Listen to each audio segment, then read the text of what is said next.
Elxsi at CMP for long term. Tata Elxsi से better तो दीक्षित साहब डीमार्ट एटलीस्ट वेल पोजीशनड है अभी। टाटा एलेक्सी मतलब खराबी वहां भी नहीं है, लेकिन ऑब्वियसली बात है एक तरफा इतनी बड़ी तेजी दिखाने के बाद वो थोड़ा कूल ऑफ भी ज्यादा लंबा समय तक होगा। जैसे क्लियर कट साइन जेंसार में आया था कुछ दिन पहले बाय का, यही मैं नहीं है बोला था कि जेंसार आप देख सकते हो, इट्स अ गुड कंपनी और प्रमोटर बाय कर रहा है, और जेंसार में वहां से 220 रुपए के जोन से या 290 292 होकर आ गया वो बीच में, क्योंकि वहां पर साइन दिख गए थे कि वो चल जाएगा। डी मार्ट में भी कुछ ऐसा दिख रहा है कि वो चल सकता है, जैसे ग्लैंड में हुआ था 1100 रुपए के आसपास ग्लैंड था, 900 रुपए तक के लोज हिट करने की बातचीत थी, लेकिन वहां पर लग रहा चल जाएगा। तो ऐसा लगने लग गया कि डीमार्ट शायद अब बहुत ना टूटे, 3100 रुपया बना दिया, वही उसका एक स्टॉप लॉस होना चाहिए और आप जा सकते हो लॉन्ग। बहुत न्यू नॉइज जो है वो आप सुन चुके हो डीमार्ट के अराउंड, तो वो ज्यादा बेटर पोजीशन है। टाटा एलेक्सी के केस में थोड़ा सा कंसर्न रह सकता है कि मैं बहुत चला है तो ये थमेगा कहाँ है कहना मुश्किल है, तो इसलिए उसको सोचना पड़ेगा, लेकिन इसमें आप आउटराइटली जा सकते हो एटलीस्ट थोड़ा थोड़ा करके। इंडेक्स निगेटिव रिटर्न क्यों दे रहा है सर? शिवम जी 2 साल पहले अगर इंडेक्स याद होगा आपको तो शायद 57% का पॉजिटिव रिटर्न था। पिछले साल इंडेक्स ने दे दिया 4%, तो एवरेज क्या बन गया 2 साल में? करीब करीब 54 को डिवाइड कर लीजिए 2 से तो रफली 26-27%। इस साल अगर इंडेक्स और 2% दे देता है तो 3 में डिवाइड कर लीजिए 54 को, कितना बन गया? 12 से 15%, जो हर साल देता ही है।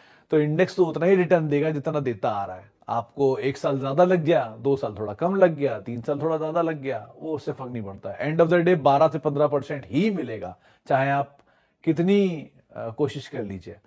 Best of the best stock में लेकर आप 12-15% ले लीजिए, या worst of the worst stock में आप 12-15% की उम्मीद में बैठे रहिए, वो चॉइस आपकी है, लेकिन आना 12-15% ही है जो बाजार हिस्टोरिकली देता आ रहा है। ऐसा कुछ अनोखा नहीं हुआ है। वो 12 से 15 या 15 से 16 हो सकता है मैक्सिमम, लेकिन स्टॉक मार्केट में इससे ज्यादा रिटर्न की उम्मीद रखना और ये सोचना कि मल्टी बैगर मिलेगा, वो मल्टीपल टाइम बिकेगा, मल्टीपल टाइम कोई शेयर नहीं बिकता सर। हर शेयर की एंट्री आपकी ऐसी होती है कि आप उसे मल्टीपल टाइम बेच के चले जाते हो।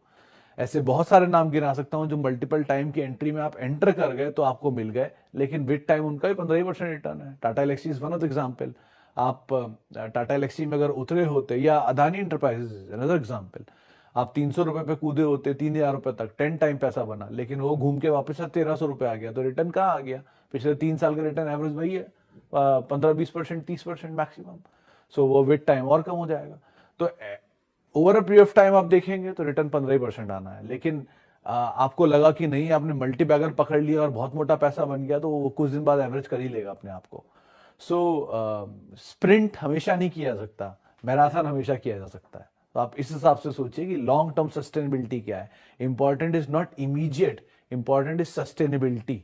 अगर सस्टेनेबल प्रॉफिट बना रही है, सस्टेनेबल ग्रोथ दे रही है कंपनी, सस्टेनेबल शेयर चल रहा है, तो वो ठीक है। जो लार्ज कैप करते हैं, रिलायंस, टीसीएस, एचडीएफसी बैंक, इन्फोसिस, एशियन पेंट, पीडीलाइट, यूनाइटेड स्पिरिट, ये सब वो करते हैं। लेकिन जो स्मॉल कैप ढूंढते हो आप मल्टी बैगर के लिए, वो एक तरफा चलेंगे और एक तरफा ही नीचे भी आएंगे। सो अकॉर्डिंगली आप कॉल ले लीजिए, रिटर्न वही आना है।